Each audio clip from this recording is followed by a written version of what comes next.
சிவன் வந்து விஷம் உண்டு படுத்து அவர் மயங்கி விழுந்துட்டாரு. அம்பாள் என்ன பண்றான்னா அவனை குழந்தையாக்கி தன்னுடைய மார்பகத்திலிருந்து பாலை கொடுத்து அந்த விஷத்தை முறிக்கிறார்.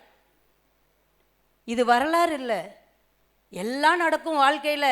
மீட்டு கொண்டு வர்றது பொண்டாட்டியோட வேலை தான். இது பெண் அடிமைன்னு நடிச்சுக்கிட்டிங்கனாலும் சரி, என்ன நடிச்சிட்டாலும் சரி, மீட்டு ஒரு குடும்பத்தை குடும்பமாக வச்சுக்கிறது அந்த பெண் சக்தி மட்டும்தான். ஆனால் அதுக்கு ஆம்பளைங்க ஒத்து வரணும். எத்தனை நாள் இந்த உடம்புல தெம்பு இருந்துற போது, எத்தனை நாள் திமிர் இருந்திருக்க போது, எத்தனை நாள் இவ்வளோ வாய் பேசிட போகிறோம். நம்மளுக்கு ஒன்றுன்னா நம்மளுக்கு துடிக்கிறது நம்ம பொண்டாட்டி நம்ம பிள்ளைங்க தான் ஒரு ஆணும் உணரணும்.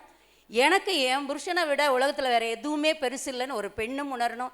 எவ்வளோ வளர்ந்தாலும் வீட்டில் போய் அன்னைக்கு நைட்டு தோளில் படுக்கிற அந்த சந்தோஷம் அத்தனை பெண்களுக்கும் கிடைக்கணும். அவ்வளோதான். எதுக்காகவும் விட்டு கொடுத்துறாதீங்க. வாழ்க்கையை வேற யாரும் விளையாட விட்டுறாதீங்க. இன்னைக்கு சோசியல் மீடியா திறந்தா உண்மையில எனக்கெல்லாம் பயமாக இருக்குது. என்ன நடக்குதுங்க? வாழுங்க, எல்லாம் வாழ்ந்துக்கோங்க. ஆனால் வீடு தான் நமக்கு நிரந்தரம். அதை மட்டும் மறந்துடாதீங்க.